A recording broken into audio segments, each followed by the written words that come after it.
Bachelor Happy Hour. I'm Joe. And I'm Serena. And we are here with the First Impression Rose recipient, Keith. Oh my God, all these seasons and you almost forgot the name. Let me help you out, Joe, in case you haven't been on the show before. It's called a First Impression Rose. But hi. There you go. There you go. Were you that's a big thing to get night one. Were you aware of that going into it? Oh yeah. I've been watching the show for, I don't know. Tristan and Ryan are still my favorite couple ever. I think that's a lot of people, right? But over the years, I've watched a ton of episodes. So, the First Impression Rose, it was set on the table. It's pretty hilarious.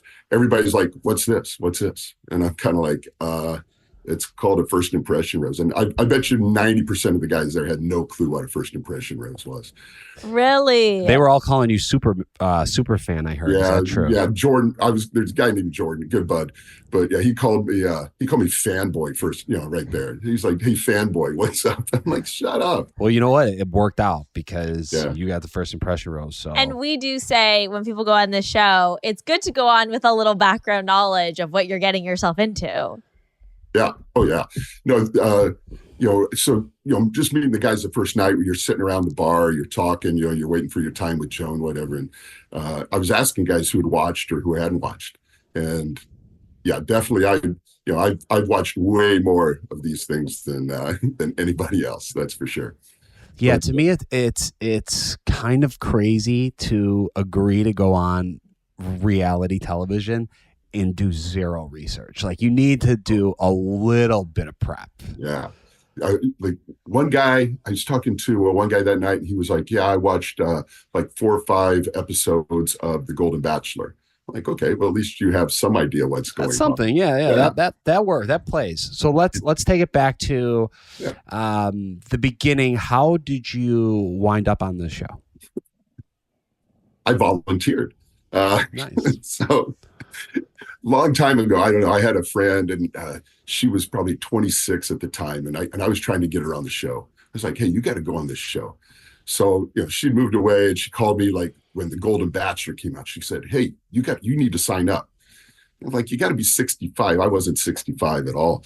And but then when The Golden Bachelor came out and I saw that people were 60, I was like, the final episode after the final rose happened on Gary's season, and glass of wine, and the application later, I was all set, last November, and put my application in. So so again, a lot happened around the bar when you're talking, and when you first get there. I think I was the only guy that probably volunteered. Most other people, family members, daughters, sisters, whatever, they were volunteering their these guys to be on. But I volunteered myself.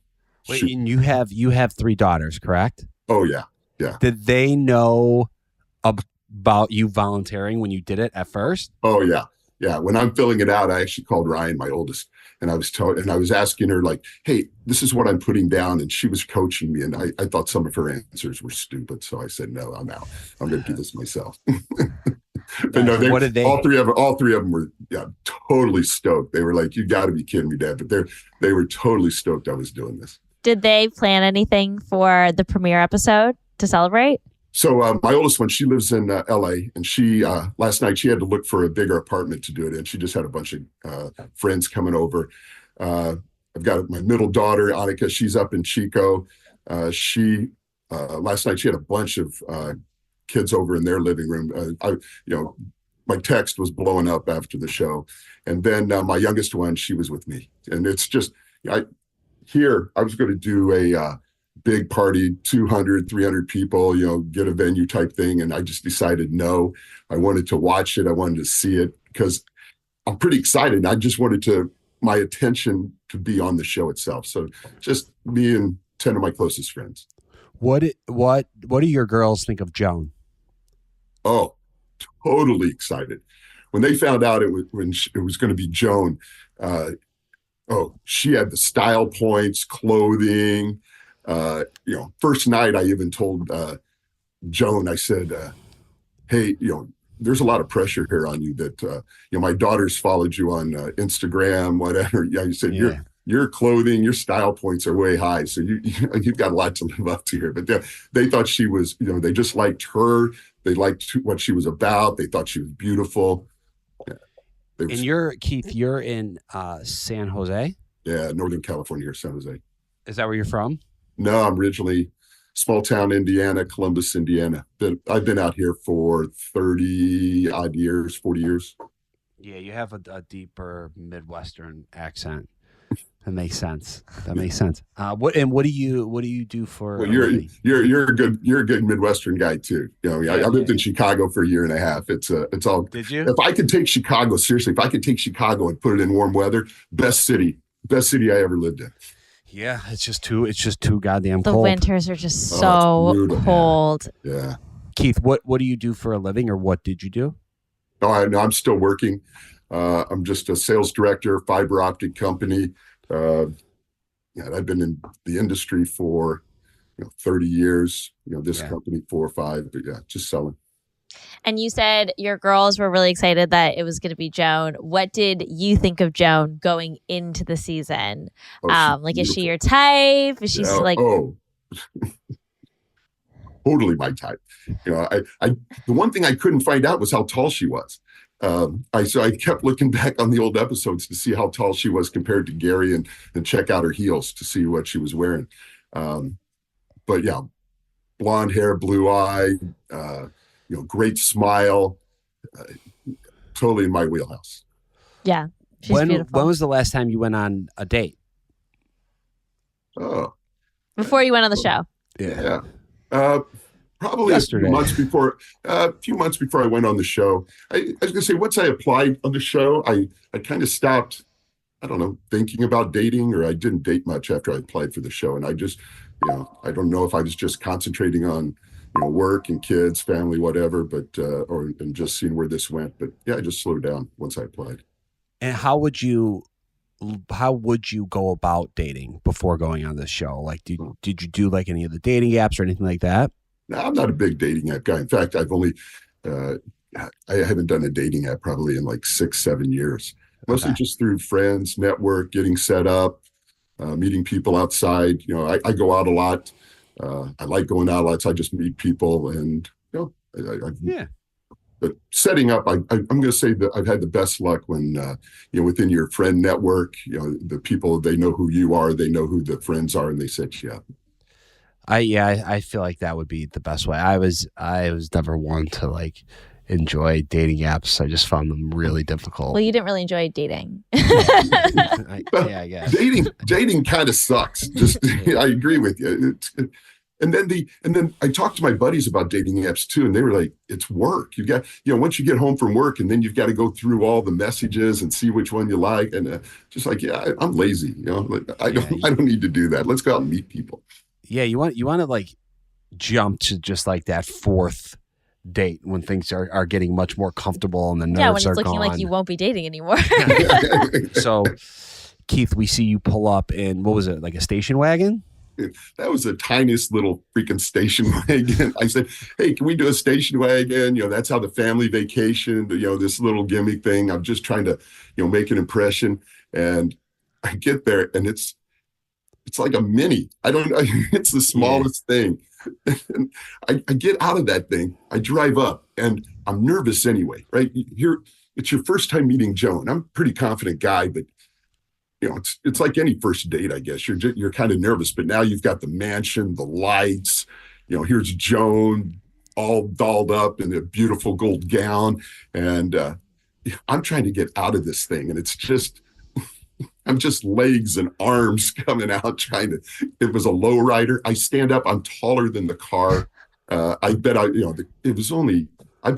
couldn't even lay down front to back in there. It was so tiny. Oh my gosh. How long were you in it? Not long, I guess. Just, it drove okay. Sitting in there was fine. It was just getting in and out. I just got some limbs that had to get out of there, and it was not a big door. Not feeling too graceful. Support for this podcast and the following message. There is never just a clinically tested Address your root causes of over 315 miles of range. So whether you're making a quick turn around the block or RP of the 2024 excludes tax, title, license, dealer. You want to say, and it never comes out, or maybe it, out of the station wagon. yeah. So, I drive up. To learn more, visit Chevy.com/EquinoxEV. How was your first impression of Joan when you guys had that first interaction once you crawled out of the station wagon? Yeah. So, I drive up and I just see her and she's just beautiful, right? I mean, the lights around her. And so I get out and I'm nervous. You plan your words in your head, you know what you want to say, and it never comes out, or maybe it does come out like you want, but, you're always thinking, man, did I actually say that or did I not? But my whole thing was I wanted to bring her back to the car and we're just going to sit and just talk for a little bit about, I don't even know what. I was going to talk about what I'd prefer to do, instead of being at this mansion. And I'll tell that. But all of a sudden, Keith is already trying to go off camera, have an off camera conversation. Yeah, Keith is like, get away from the mansion. Let's go hang out by the car. I did. So I got to the car and I was going to have her just sort of lean up or sit up on the hood. And she made it so comfortable. She just plopped up on the hood like it was nothing, just jumped in her heels. And I was like, wow. And that helped right there. I mean, she was just comfortable. She started to make me really comfortable. And then I said, what I prefer to do is, the mansion has wine, the mansion has cheese and crackers, I believe. There was food in there. Let's grab that. Let's head to the beach in our station wagon. Let's tailgate, crack open a bottle of wine and just get to know each other. And well, that might seem gimmicky at the time or, let's do it. But it actually is true. I would rather just have a one-on-one, just chill, not have the pressure of all the dress up and the mansion and the lights. And let's just go to the ocean and just hang out on the beach. And, is that like at this point in your life, is that a must to be by an ocean or by water? Because you do say that. Yeah, by water. I used to say ocean a lot of time, but then, as I get older, that I may narrow down my pool, I guess. Yes, but I just like water, be out on a boat on a lake or, you're on the beach, go swimming in the ocean. Serena loves water. I do love being by the water too. Isn't it? It's so relaxing. Are you a water sign? Are you a water sign? I am a water sign, actually. I can't believe you knew that to ask that. You're a Pisces? I'm Pisces. Yeah, I'm a Scorpio, which ironically enough is a water sign. Oh my gosh. Yeah. Sorry, Joe. All right. No, we one thing we heard that I thought was kind of interesting. And I think it's just, you've experienced a good amount of life, but we heard a few of the guys, like I wasn't expecting to be as nervous as I was. And I think it's probably normal to be a little older and think like, I've talked to many women in my life. Like I've been on many dates. I've been married X amount of years. Like I'm not going to be nervous having like this first conversation. Were you shocked that you were nervous or did you expect to be? Well, I expected to be nervous, but I didn't expect to be that nervous. And you've got the TV. Don't forget, you get the TV cameras there. You've got, it's not just a one-on-one. You're not picking her up from her house. You've got a mansion there with you, and my first date, I'm normally in shorts and a polo, I think, and we're going somewhere casual. And here we are, all dressed up, and going out for a first date. So it's it is nerve-wracking. You don't know how nervous you're going to be, and you just have to take a deep breath and just enjoy the moment, I think. Yeah. So you walk into the house after your first impression of Joan. How is it with the guys? What's the energy like? What are people talking about? Yeah. What's your first impression of them? Yeah. So everybody's basically hanging out around the bar, and you look around, and your mentality is like, this is my competition. But in reality, you're not competing against them. You're competing against your own ego. You're even not competing. It's Joan picking, so it can't even be a competition per se. But you are looking around, going, "All right, who are these guys?" And you pick out. I was just drawn to like 4 or 5 guys. You just talk, and I was leaning up against the bar, and all of a sudden, this big guy, about 6'5", white beard, white hair, rolls in right behind me, looking to get a drink. I'm like, dude, I was wondering if you're going to be here. And it was Mark and Kelsey's dad. Yeah. And he was here. He's like, I was hoping nobody would notice. And I'm like, well, you got the wrong guy. I know. Yeah, you're the super fan. And he, Mark's that tall, huh? Mark's like Mark's 6'5". a big boy. Mark is a big Really? boy. Yeah. Nicest Oh, human wow. being. We had the nicest conversation that night. I mean, just a bunch of us did though too. But yeah, it was, and then you just start mingling around and you just find, guys, what do we talk? Sports, where are you from? Yeah, I don't know. You just start talking, but it's just, a fraternity brother from another college. All of a sudden, you meet him, and he just seems he reminds you of somebody that was your friend in college, and so you just start bonding with these guys and talking about, the superficial stuff. Why are you on the show? Are you excited? Are you nervous? That type of thing. Do you think any of you guys will like take a trip together or anything like that in the future? Yeah. Oh yeah. Yeah. Even that night. Yeah. But so they do a big group picture, and there's this one guy, Jordan, and I hope we build a bond off of this one, but it was pretty cool. But this is what guys do. So he's standing in the back row. He's like 6'2", and they move him down to the row below. He's like, "Hey, I'm never in the back row. I'm a tall guy." And I'm like, "Dude, if you're not tall, you're not tall. Get off the back row." Yeah. And he's like, we're just doing the bullshit stuff. And then that night, right after the rose ceremony, I'm walking out, and he looks down at my shoes. They're black, little patent leather stuff, but they have some print on. He's like, "Hey, what size?" I'm like, 13. He's like, "Can I borrow those rentals when you're done with them?" I'm like, "Dude, shut up. They aren't rentals. I bought them, okay?" How tall are you? 6'5".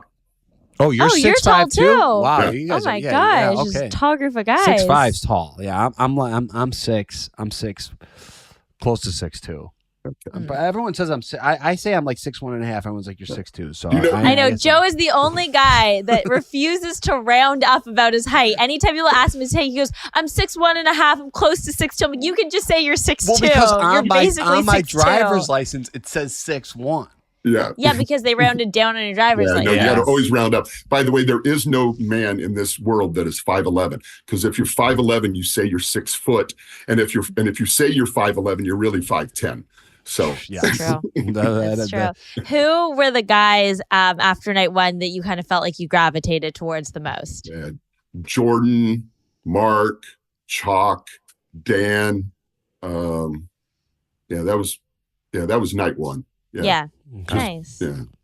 So it was pretty- Okay, so you're in the house, you're mingling with the guys, and then you have a conversation with Joan, and you end up getting the first impression rose. Yeah.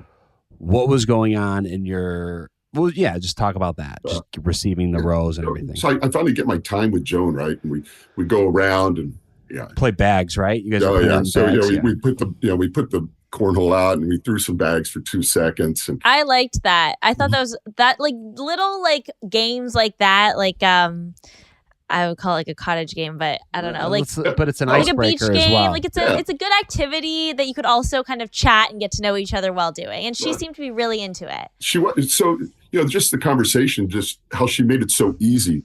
On this, we were talking, and she goes, a couple things. She goes, one, she really likes the beach a lot, and she said when they go to the beach, her family, goes to the beach. They play cornhole a lot out on the beach with their family and friends. So to her, that I think that helped relax her as well. I didn't know any of this at the time. We're just doing this. I'm just doing what I like to do, and hopefully, making an impression. But at this point, I knew the first impression rose when I saw it come out, but now it passed by like 20 minutes or so. I'd forgotten all about the first impression rose. All I cared about was talking with Joan and getting to know her, I think, more than anything. We just sat down, we were going to sit down on this couch, and it was like, that seems a little formal. So we went over and sat on the hearth of the fireplace, and we just talked about, what we liked in life, and, we just getting to know each other. And all of a sudden she said, "Hang on, I got to get up and go somewhere." I mean, I had no idea she was going to go get the first impression rose. I thought she had to go, maybe go to the bathroom. I don't know. She had to leave. Yeah. And all of a sudden, about 3 minutes later, she comes back out with the rose. And my heart was like, you got to be kidding me. You got to be, when I leave, my daughters are like, "Dad, get the first impressions." I'm like, it's not up to me. It's up to her. It's that whole deal. But so she hands it to me, and she goes, "This is the very first impression rose the Golden Bachelorette ever. And I'm like, Yeah. yeah, that's great. But I said, what was more special to me that it was that she was giving it to me, just the conversation that we had. She talked about me making her feel comfortable. She made me feel comfortable in the situation, why we were here. So I know it's a big deal. She told me that twice, and I do understand it's a huge deal as far as the Golden Bachelorette series, season goes, but it really meant more to me that she just gave it to me. But I was not expecting it. I'd forgotten all about it, but it was an exciting moment, definitely. Support for this podcast and the following message at a price. Or driving cross-country, the 24 Chevrolet tax title license dealer C4. JLab is built to enjoy. This comes in 4 colors, cobalt. With everybody, and I just wanted to bust down and go, whoop. Wearing that, I'm assuming, you put it on your... And an integrated USB-C cable. Discover your perfect pair of headphones at jlab.com. What were the other, when you went back in the room, wearing that, I'm assuming, you put it on your jacket or what? What were the other guys saying when they saw it? They're like, hey, it was one, I try to be humble once you have it. You're walking back into the room with everybody, and I just wanted to bust down and go, whoop, Yeah. But, just staying humble with it and just knowing that, this is just the first night and, there's a lot more nights to go. But all the guys were, supportive. Hey, what's up? What'd you say? How did it go down? So you tell the story, 5 or 6 different times in different groups. But, most people were just worried about their time, I think, getting with Joan. Hey, Keith, what'd you talk about? How did you go get your time? How do I go get time? What should I say? What should I do? Those types of things. Yeah. We saw a lot of your conversation with Joan was just really lighthearted, and you guys kind of bonded over like being by the water and the games and things you like to do. We did see in your intro package you open up about your daughters and your dynamic with your ex-wife. Were you able to talk to Joan about that at all during night one? Not night one. I tried to, I just, again, not going after the first impressions, but using that, you're making a first impression. I just wanted to let her know that I had 3 daughters. Family is really important to me. I knew it was important to her, but, you don't know how, or, how your 2 lives can mesh, and that can come later. It's the first date. You're just trying to get to know each other. And so, my 3 girls are, my life. I've been with them, single dad basically for the last 12, 13 years. Yeah. And, it's been tough at times. Don't get me wrong. God, it's hard. 13 to 21. For all you dads out there, 13 to 21, if you have a daughter, ouch. But Yeah, those are some of the tougher years. Yeah, but I love my daughter so much. So no, I talked to her about my daughters. She talked to me about her family. Again, we kept it light, what we like to do, how we like to spend a little bit of our time. Yeah. Mm-hmm. That's smart. I mean, I think that's the best way to go about that first day and having those first conversations, because at the end of the day, like, it is still a first conversation, and you don't want to be like, all right, you're about to hear some crazy shit. Let me, How many go out on a first date and you go, and you just delve into your deepest, darkest secrets, and You're like, let me tell you everything. Yeah, that normally doesn't come out too well at the end. So. Did your impression of Joan change in any way from just seeing her on TV to then meeting her and getting to know her night one? Oh, yeah. I mean, so if you watch The Golden Bachelor, first night, she wasn't even, I think, a cameo appearance, like the camera just happened to bypass her and just, you get a look at her. So she really didn't come on the show until the 2nd or 3rd episode. You don't get to really know anybody over a TV. All you see is the physical part. She's beautiful, great smile, beautiful eyes. And then when you get out of the car and I saw her, it's even, she's in person, she's just even more, right? There's just more of her. She's more beautiful. You get her eyes are, it's a piercing blue with these little stars in them, I guess. They were beautiful. But then she starts talking to you, and it's just easy conversation. She just made me feel so comfortable, and that's what you don't get when you just watch something on TV or you see somebody, right? In person is where you get to know somebody. And she just made me feel comfortable. She was easy to talk to. We had a lot in common. Did you notice any of the other guys having a connection with Joan when you were there? Because I know you said it is kind of it's a competition, within yourself, but there are still other guys in the house trying to date the same woman. Yeah. That first night, as we talked, you just hear their conversations, what they had, but you're really not basing it. You can't base if they got a connection or didn't have a connection. Mm-hmm. I would think some of the guys, just the conversations I had with them, they were more, concerned's not the right word. They were more impressed or wondering, about me getting the first impression rose, and me making an impression on her as opposed to them. But that means nothing. I mean, it's just how Joan explained it to me. I just made her feel comfortable, and I was the big teddy bear that that just allowed her to get into a comfort zone. So it doesn't mean that another guy didn't have a great connection with her as well. And you only base it on physical, appearance. I just look at other guys. I'm like, oh yeah, in the real world, okay, you'd be the dude. You'd be the dude. That's how we look at it. Were you shocked by any of the eliminations at the end of the night? No, but you don't know anybody well enough to have an impression like that, right? They go off, and she had her reasons, but I have no idea why why people left or didn't leave. So why she kept people and why she let people go, that first night I couldn't get a read at all. When was the last time that you slept in a house with a bunch of guys your age? Well, let's see. Gosh, I'm going to be doing it pretty soon again too, but with my fraternity brothers. So I have to think. Oh, really? But no, it's when was the last time? Yeah, I know I've done it since I graduated for my fraternity, but before going on the show, one of my biggest fears was it wasn't about really meeting Joan, because I was just going to be me. It was about sleeping and meeting and sleeping in a big room with about 8 or 9 other guys. I can do it. I've done it for I don't know how many years of my life, in college, and then after college when you road trip or whatever.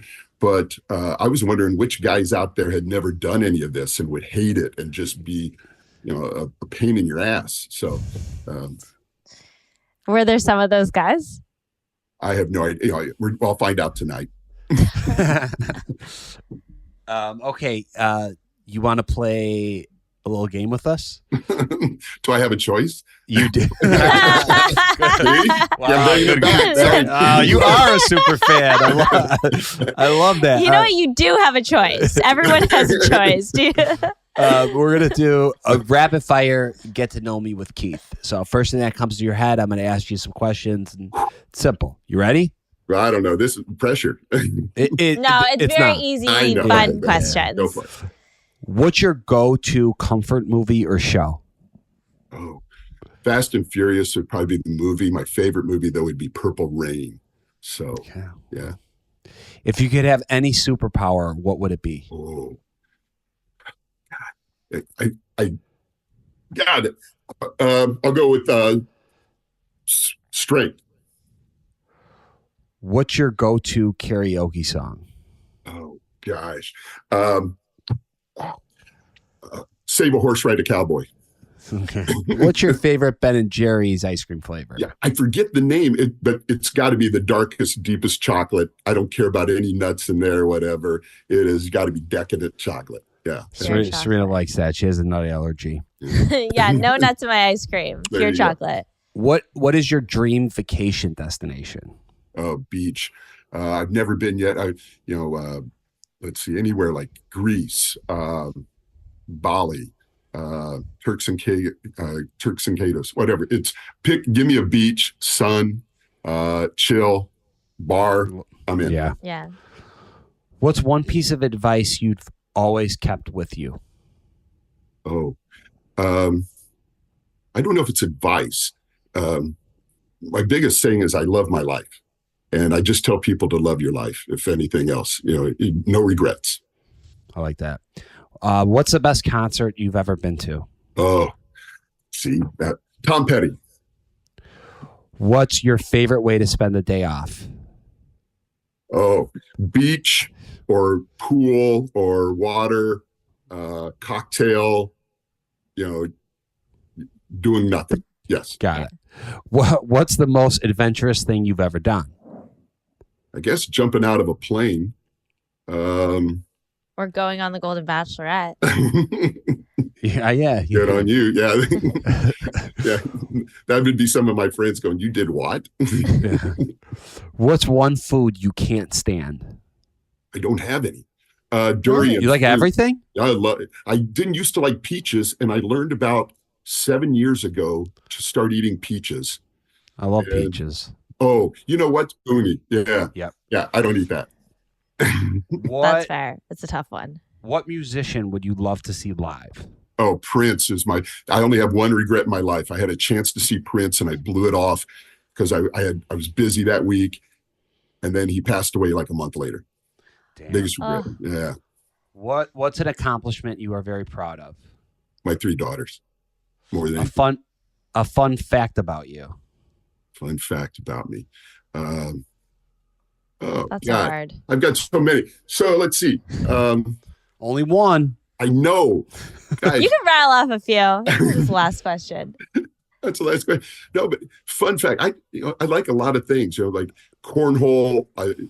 Fun fact about me is I've always tried to be on ESPN. Fun fact. So I tried out for the longest drive about when I was 50, and I was 1 round away from making TV. That bummed me out. And then back in 2017, 2018, I tried to get to pro status on the cornhole tour. So, but I never made it. Whoa, that is a fun that's fact. cool. I wasn't expecting that. If you could describe Joan's season of The Golden Bachelorette in one word without spoiling it, what would it be? Exhilarating. I like that. All right. That is all for today's episode. Keith, way to go. Is this your first podcast ever? Ever. Wow, you were great. You were amazing. But Keith, thank you so much for taking the time. We really appreciate it. And kudos to you two as well, because I saw your season on Bachelor in Paradise as well. Man. And I am totally stoked that you guys have made it so far. When did you get married? Last year? Was it last year? Yeah. Last year, yeah. Last Yeah. Just over a year ago. Yep. Yeah, congrats. Thank you so Enjoy it. much. Thank you. Enjoy it. And to all our listeners, thank you guys so much for joining us and listening. And we hope you enjoyed this interview. And we'll be recapping the rest of Joan's season and having more of her men on for exclusive interviews. So don't forget to subscribe. Thanks for listening. Bye.